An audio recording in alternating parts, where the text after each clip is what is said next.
রাজ্য জুড়ে 10ই ফেব্রুয়ারি থেকে শুরু হয়েছে মাধ্যমিক পরীক্ষা। পূর্ব মেদিনীপুর জেলায় মোট পরীক্ষার্থীর সংখ্যা রয়েছে ৬৬,৭৭৮ জন। তার মধ্যে ছাত্র ৩১,৯৬৭ এবং ছাত্রীর সংখ্যা ৩৪,৮১১ জন। জেলার ৬৬৬টি স্কুলের এই সমস্ত পরীক্ষার্থীদের জন্য ৬৪টি মূল পরীক্ষা কেন্দ্রের পাশাপাশি থাকছে ৪৮টি অতিরিক্ত পরীক্ষা কেন্দ্র। মাধ্যমিক পরীক্ষার প্রথম দিনই জেলার বিভিন্ন স্কুল পরিদর্শন করলেন পূর্ব মেদিনীপুর জেলার জেলাশাসক পূর্ণেন্দু মাঝি।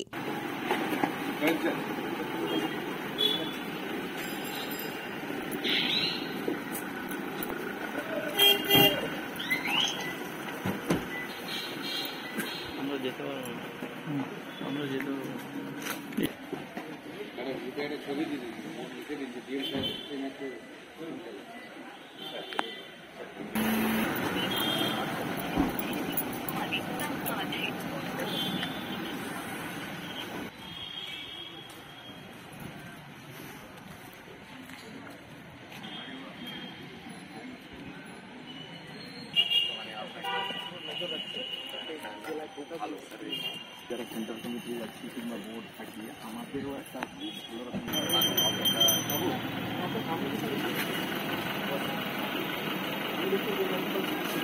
একটু বিষয় একটু পরীক্ষা কেন্দ্রগুলিতে সব রকম ব্যবস্থা রয়েছে কিনা তা তিনি খতিয়ে দেখেন।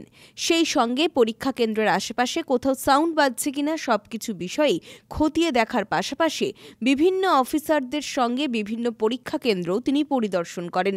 তিনি জানিয়েছেন, জেলায় কোনো পরীক্ষা কেন্দ্রে কোনো সমস্যা হয়নি, সুষ্ঠুভাবেই সম্পন্ন হয়েছে প্রথম দিনের মাধ্যমিক পরীক্ষা। আমাদের জেলায় 112টা সেন্টারে পরীক্ষা হচ্ছে, প্রায় 66,000-এর বেশি ছাত্রছাত্রী তারা বসছে। এবং এবারে যেটা খুব ভালো খবর যে আমাদের ছাত্রের তুলনায় প্রায় 3,000 ছাত্রীরা পরীক্ষায় তারা বসছে এবং সব জায়গায় খুব স্মুথলি সব চলছে।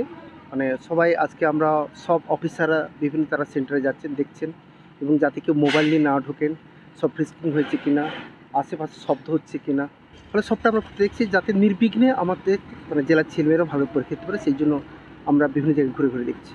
সারা রাজ্যে যেখানে প্রায় 2 লাখেরও বেশি ছাত্র কম, ছাত্রী বেশি, সেখানে আমাদের পূর্ব মেদিনীপুর জেলাতে ছাত্রী বেশি, ছাত্রী অনেকটাই বেশি এবং এখনো পর্যন্ত শান্তিপূর্ণভাবেই চলছে। খুব শান্তিপূর্ণ, স্মুথ, সব জায়গায় সব অফিসারে গিয়েছে, আমরা খবর রাখছি এবং কোথাও কোনো জ্যাম হয়নি।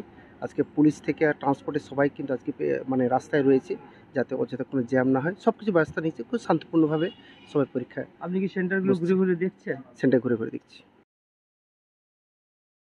পুলক বেরার রিপোর্ট, খবর BCBS।